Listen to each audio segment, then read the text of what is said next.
హైడ్రా విషయంలో high court order copy కోసం ఎదురు చూస్తోంది తెలంగాణ ప్రభుత్వం. ఆ ఆర్డర్ కాపీ అందిన తర్వాత లీగల్ ఒపీనియన్ తీసుకుంటుంది. ఐపీఎస్ అధికార తొలగింపు అలాగే బదిలీ విషయంలో లీగల్ ఒపీనియన్కు వెళ్తుంది.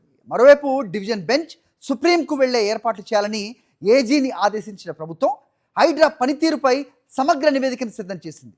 రేపు హైడ్రా కమిషనర్ రంగనాథ్ అంశంపై ఉన్నతాధికారులు లీగల్ టీంతో సీఎం రేవంత్ రెడ్డి సమీక్ష చేయనున్నారు.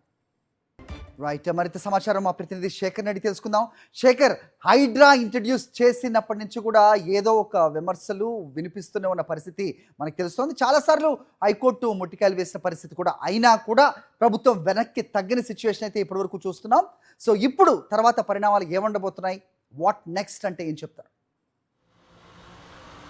సరే, రంగనాథ్ స్టాండ్ బై ఉంది రాష్ట్ర ప్రభుత్వం. నిన్న ముఖ్యమంత్రి రేవంత్ రెడ్డి మాట్లాడుతూ హైడ్రాను ఖచ్చితంగా కొనసాగిస్తాం, అక్రమదారులను ఖచ్చితంగా మేము వేటాడతామంటూ ముఖ్యమంత్రి రేవంత్ రెడ్డి ప్రకటన చేశారు. దీన్ని బట్టి ఖచ్చితంగా అప్పీల్కి వెళ్తారు అన్నటువంటి చర్చ అయితే చాలా బలంగా అధికార వర్గాల్లో ఉంది. ఇక లీగల్ ఒపీనియన్ తీసుకునేందుకు కసరత్తు చేస్తూ ఉంది. ముఖ్యంగా ఆర్డర్ కాపీ వచ్చిన తర్వాతనే లీగల్కి సంబంధించినటువంటి ఒపీనియన్ తీసుకునేటువంటి అవకాశాలు ఉన్నాయంటూ అధికార వర్గాలు చెప్తూ ఉన్నాయి. అదేవిధంగా దేశవ్యాప్తంగా ఇప్పటి వరకు ఇట్లాంటి కేసులు ఎక్కడైనా జరిగాయా, ఆ కోర్టు తీర్పులు ఏ రకంగా ఉన్నాయా, అప్పుడు ఆ రాష్ట్ర ప్రభుత్వాలు ఏ రకంగా ముందుకు వెళ్ళాయి, ఎలాంటి చర్యలు తీసుకున్నాయన్నటువంటి విషయాల మీద పరిశీలన చేస్తుంది. దానికి సంబంధించినటువంటి నివేదికలను కూడా రెడీ చేయాలని ఏజీకి రాష్ట్ర ప్రభుత్వం ఆదేశించినట్లు కూడా సమాచారం అయితే అందుతూ ఉందని చెప్పుకోవచ్చు. ఇక at the same time HYDRAA 2024 June నెలలో ఏర్పడింది. జూలై నెల నుంచి అక్రమ కట్టడాలన్నింటినీ కూల్చుకుంటూ వస్తున్నటువంటి పరిస్థితులు ఉన్నాయి. అప్పటి నుంచి ఇప్పటివరకు దాదాపు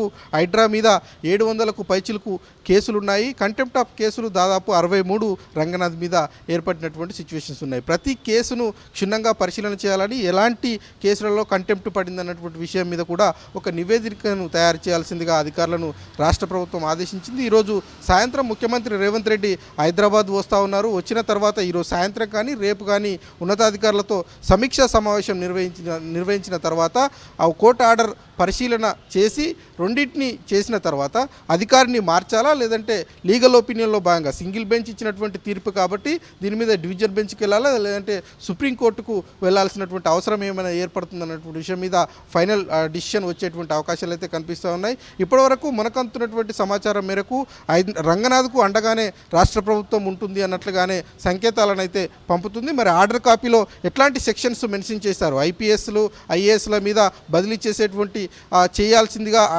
హైకోర్టు ఆదేశించింది కాబట్టి అట్లాంటి అధికారాలు హైకోర్టుకు ఉంటాయా, ఇన్ కేసు బదిలీ చేయకపోతే ఎలాంటి వివరాలు కోర్టుకు సమర్పించాల్సి ఉంటుందన్నటువంటి విషయం మీద పూర్తిస్థాయి నివేదికలు తయారు చేస్తున్నటువంటి పరిస్థితులు అయితే కనిపిస్తూ ఉన్నాయి. ముఖ్యమంత్రి రివ్యూ చాలా కీలకమైన రివ్యూగా రాష్ట్ర ప్రభుత్వం భావిస్తూ ఉంది. దాని తర్వాత ఫైనల్ డిసిషన్ వచ్చేటువంటి అవకాశాలు అయితే కనిపిస్తూ ఉన్నాయి. ఆర్డర్ కాపీని చాలా కీలకంగా రాష్ట్ర ప్రభుత్వం భావిస్తూ ఉంది. ఆర్డర్ కాపీ కోసం ఎదురు చూస్తూ ఉంది. వచ్చిన తర్వాత తుది నిర్ణయం తీసుకునేటువంటి అవకాశాలు అయితే కనిపిస్తూ ఉన్నాయి. హరి, మరిన్ని అప్డేట్స్ కోసం ఛానల్ ను సబ్స్క్రైబ్ చేయండి. నోటిఫికేషన్స్ కోసం బెల్ ఐకాన్ పై క్లిక్ చేయండి.